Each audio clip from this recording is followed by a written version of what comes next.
don't think I can. You know, I think it's time. You know, for far too long, I've had to deal with love life, so I quit. That's it. I'm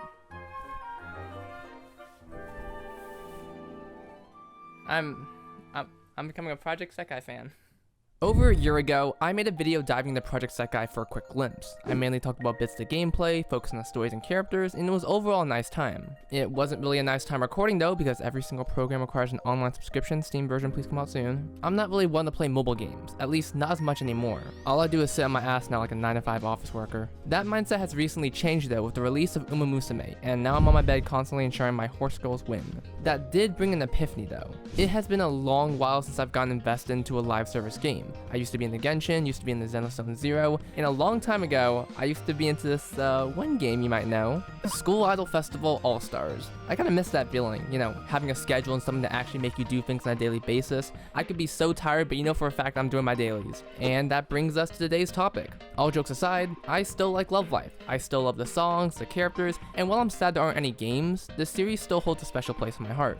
But we're dropping all of that today. I am a new person starting from this sentence. I hate Love Life. So today, let's join the world of Project Sekai and see if it's worth switching over. We're gonna compare, we're gonna contrast, we're gonna do it like those old school worksheets and see if I, a former Love Life fan, would like Project Sekai instead of all those other stupid idol series things. And if you're wondering why I'm not doing it with Musume, oh, there's a reason. I'll tell you later. Starting off strong, Project Sekai has a game still alive. Love Life does not.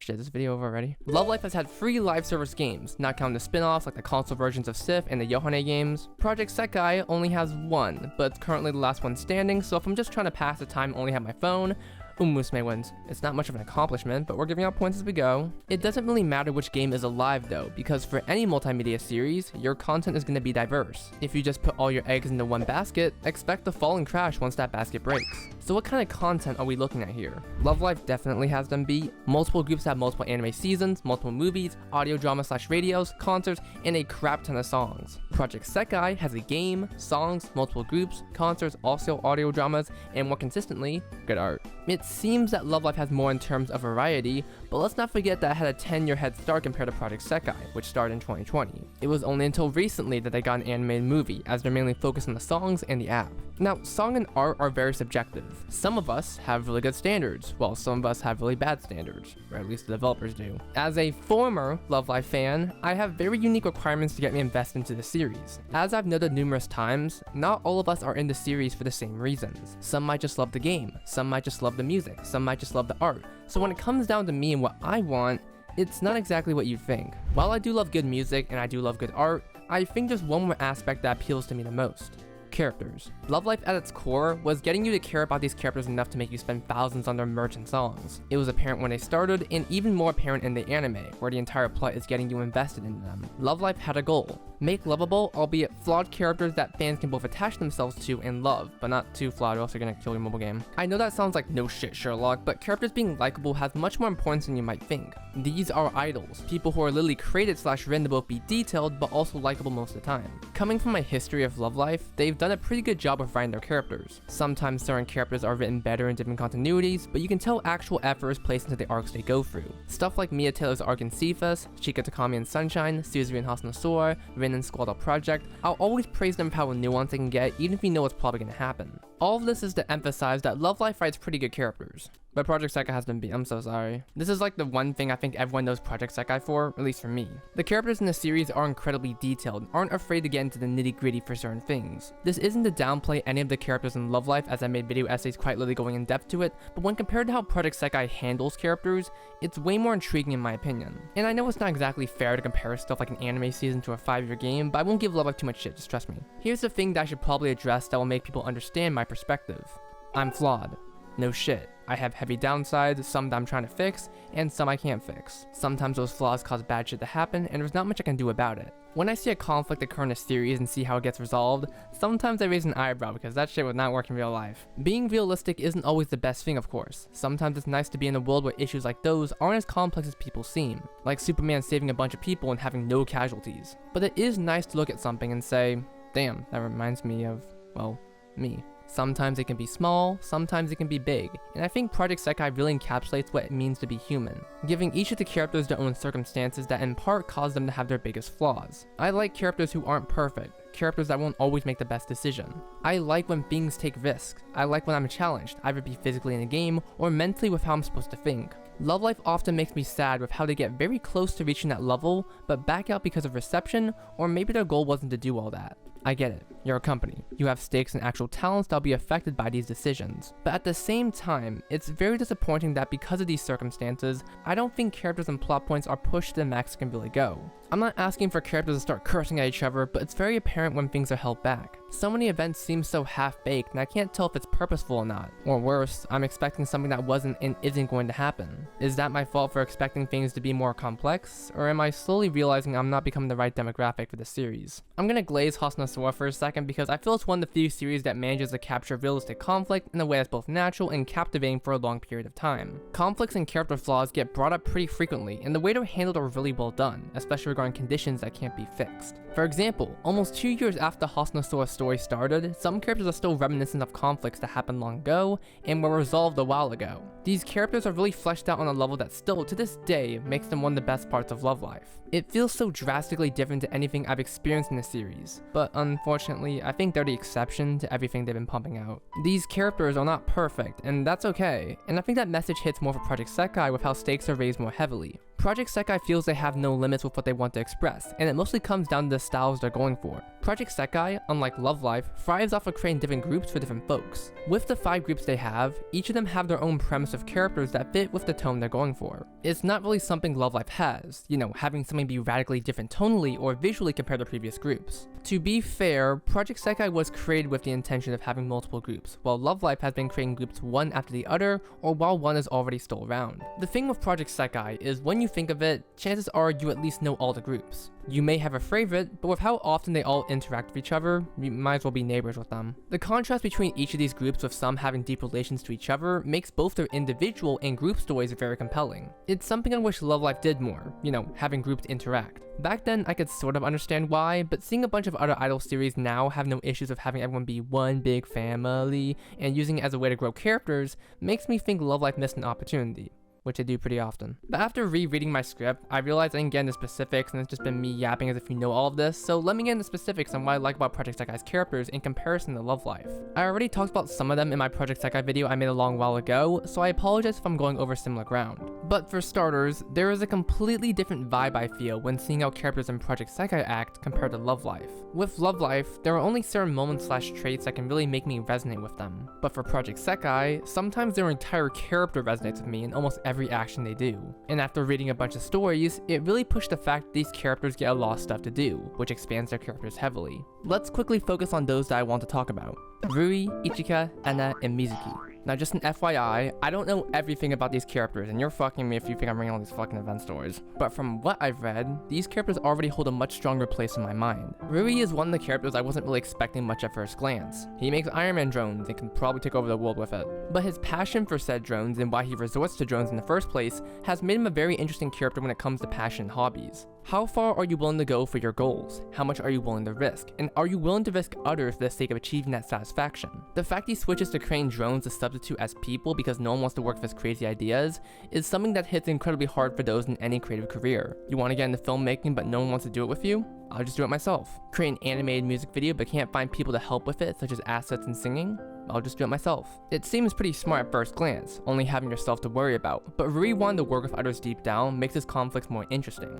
When you accidentally go too far with your passion, what will you compromise for the sake of others? And depending on the people you surround yourself with, should you even compromise at all? Being freely able to express yourself is something a lot of characters strive for, and it's very cool how different they all feel from each other. Next character. I absolutely adore Ichika. I was initially scared that she was going to be a bland character because of her protag energy. She's even pretty much the main character for the Project Sekai movie, that's what I mean. In my original Project Sekai video, I said that she was the audience's eyes to introduce in the world of Sekai, and I still feel that in some regards, but something about her character resonates with me.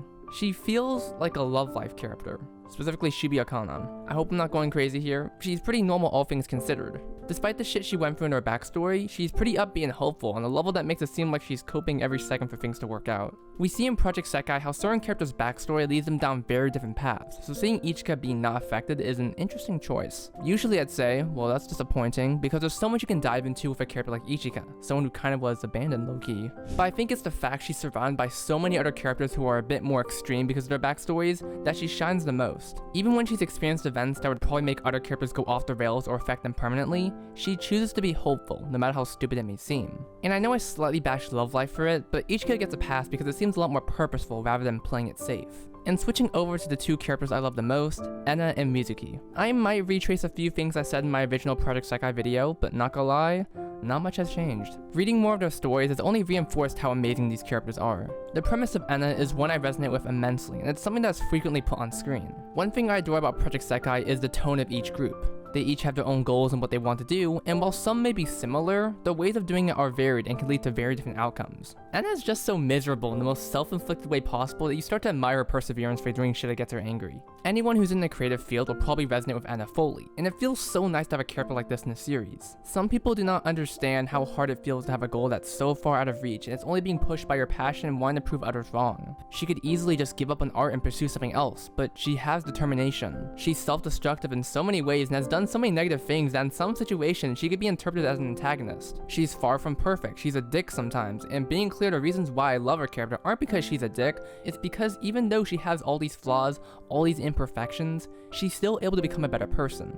Or at least to attempt to become one. I'm not justifying her shitty ass attitude in any way, but you can understand where she's coming from. The pressure put on her, having the passion but not the talent, she literally lets her life be dictated by how many likes she gets in her posts. That's how I feel whenever a video flops. And Mizuki? Holy shit. I'm not gonna focus on her being transgender since everyone has done that with much better analysis. All I can say is that I'm slightly disappointed in Sega, but it's not surprising in any way. What I love about Mizuki the most though is how inconsistent she is. It's so clear how she seems to be putting up a facade, downplaying so many aspects for seemingly bizarre reasons. I mean, we know the secret, and it does explain a lot of things. Why she hesitates to be herself fully, not just with her identity, but her passion and what she loves doing. She always seems scared that people won't accept her for who she is. And you don't even need to apply it for topics such as gender, you could easily shift it to other topics that people may not be down with. If you're constantly scared of not being accepted, you start to develop habits of being prepared to dip at any time or lying to ensure you fit. Despite that, she doesn't really share the same mindset towards her friends. She encourages them to be who they are, while at the same time pushing herself down more and more internally.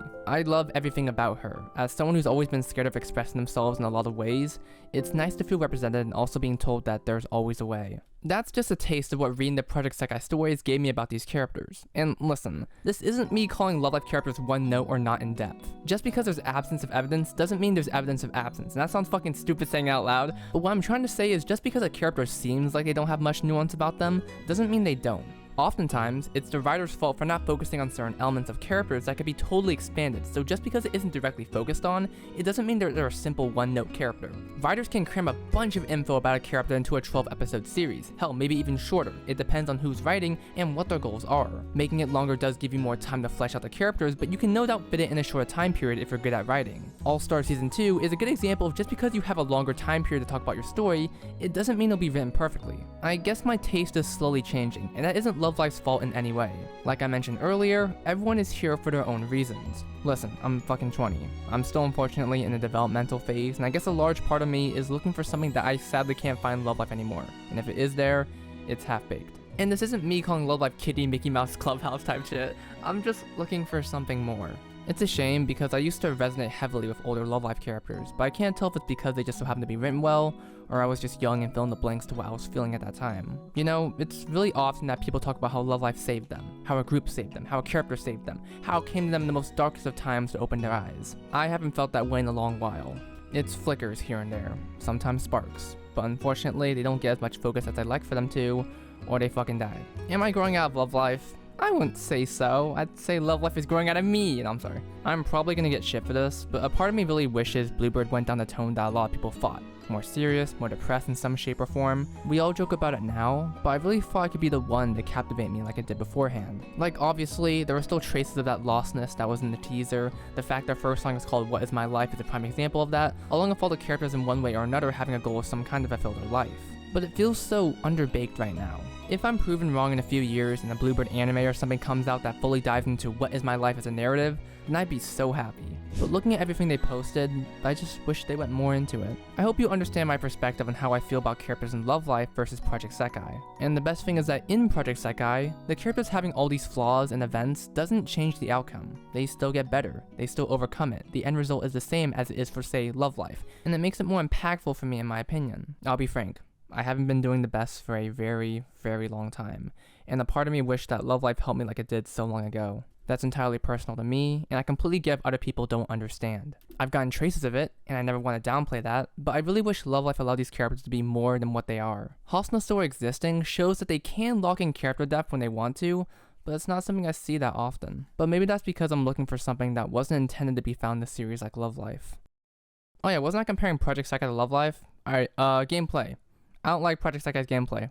Love Life wins. Alright, now for songs. Love Life also wins. I don't really fuck with Project Sekai's music, besides only a few tracks. Conclusion? Uma Musume wins. What was this video about again? Just to reinforce some last points, this is entirely the thought process that I want from Love Life. I'm in it for the stories, the characters, and you may not have the same sentiment. You might just be interested in music, and that's all good. It's entirely different for people, so my view may be really skewed because I've been having a bad day for so long. It's also why Uma Musume has captivated me for a while. Those characters go through so much shit and are still able to be the best version of themselves, and the fact they're mostly based on real events makes them even stronger. Yeah, this video was just to say Uma Musume is really good, and everything I said about the Project Sekai characters also applies heavily to the Uma Musume characters. They're more captivating, they're more compelling, and I guess it's just really nice to see something like that. And you're probably wondering, why did I make a video on Project Sekai instead of Uma Musume? And there's one reason. I got this Project Sekai shirt, and I really wanted the bit of like taking the shirt off to reveal that shirt. That's it.